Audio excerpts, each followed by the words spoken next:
వచ్చేసాడండి. ఆపమని చెప్పొచ్చుగా, అలా చూస్తారే.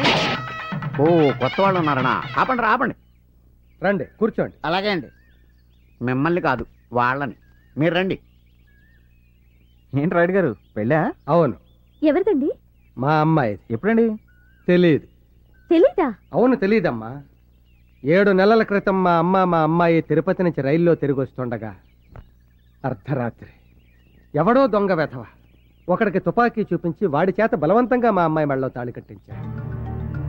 తాళి కట్టించిన వాడు పారిపోయాడు, కట్టినవాడు పారిపోయాడు. కట్టించుకున్న మా అమ్మాయి మాత్రం వాడు తిరిగి వస్తాడన్న నమ్మకంతో ఎదురు చూస్తోంది. మా చిట్టి తల్లి ఆశ ఫలించాలని మేము ఆశగా ఎదురు చూస్తున్నాం. అతని గురించి మీరు పేపర్లో వేయించొచ్చు కదా? లేదమ్మా, ఇది మా ఇంటి పరువుకి సంబంధించిన విషయం. అందుకే మనుషుల్ని పంపించి వెతికిస్తున్నాం. వాళ్ళు ఏ క్షణంలోనైనా మా అల్లుడిని తీసుకుని రావచ్చు. తీసుకొచ్చిన మరుక్షణం పెళ్లి జరిపించాలని ఈ ఏర్పాట్లు ఎలా కొనసాగిస్తున్నాం. అమ్మా సావిత్రి, ఇలా రా అమ్మా.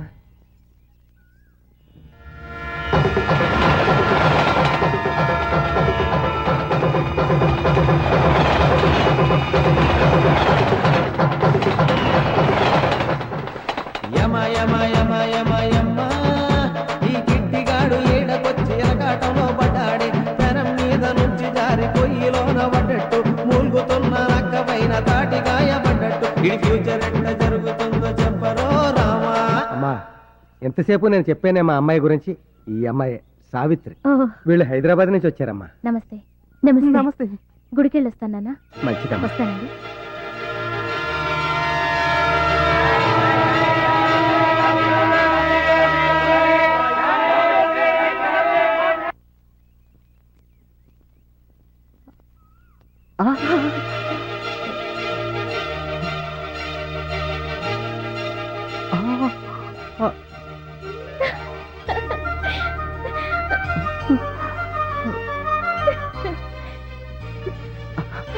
నాన్న, మనం ఎవరి కోసం ఎదురు చూస్తున్నాము?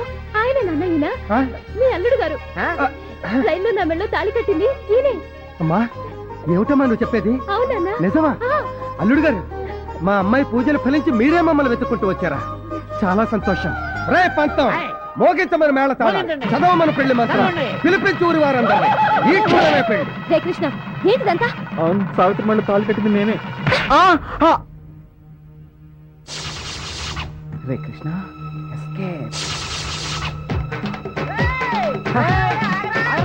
నేను ఆగను. నన్ను ఆపండి.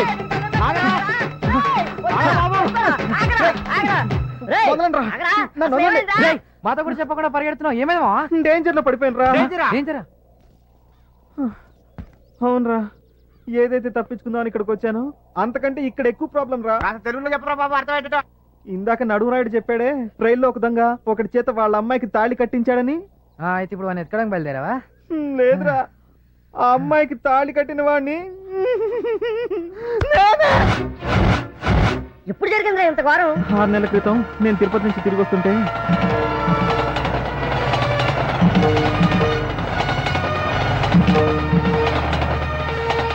అదిరా జరిగింది. ఎంత పని చేశారా? ఎలారా ఇప్పుడు?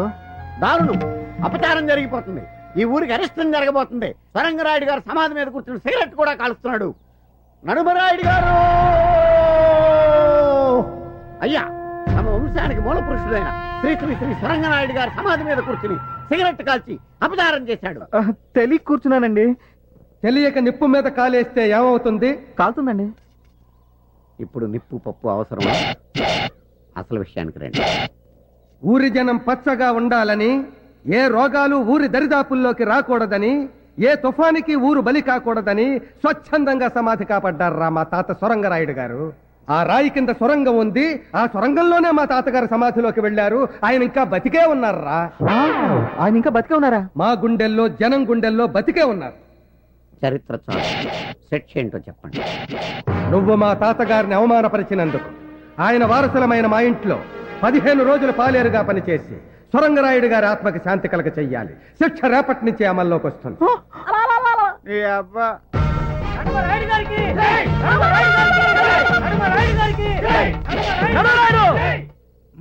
వారికి ఒక న్యాయం, పొరుగురి వారికి ఒక న్యాయమా? ఆ రోజు ఆ సమాధి మీద నేను కూర్చున్నానే, అప్పుడెందుకు వేయలేదు శిక్ష? చెప్పు, చెప్పవయ్యా. నీ మీదున్న ప్రేమతో నీ అన్న ఆ రోజు నా కాళ్ళ వేళ్లా పడి నన్ను బతిమాలితే కదరా నీకు వెయ్యాల్సిన శిక్ష మీ అన్నకేశాను. కాదంటే చెప్పు, ఈ శిక్ష కూడా మీ అన్నకే వేస్తా. ఒరే అరుపురాయుడు, నువ్వు వచ్చి అరిచినప్పుడు అలా నాకు శిక్ష పెరిగిపోతుందిరా. శిక్షలు లేని చోటుకెళ్ళి అరుచుకోవడానికి దండం పెడతాను తమ్ముడు. ఒరే దండం. నువ్వేంట్రా ఎక్కడున్నా? తుండుగుడ్డండి మొహాన్ని కట్టు పెట్టుకున్నావు. తోరణాలు మార్చి 4 రోజులైంది, వెళ్ళి మార్చు. నా బాధ్యతలన్నీ వీడికి అప్పచెప్పేసి నేను మందారం సంగతి చూసుకోవాలి.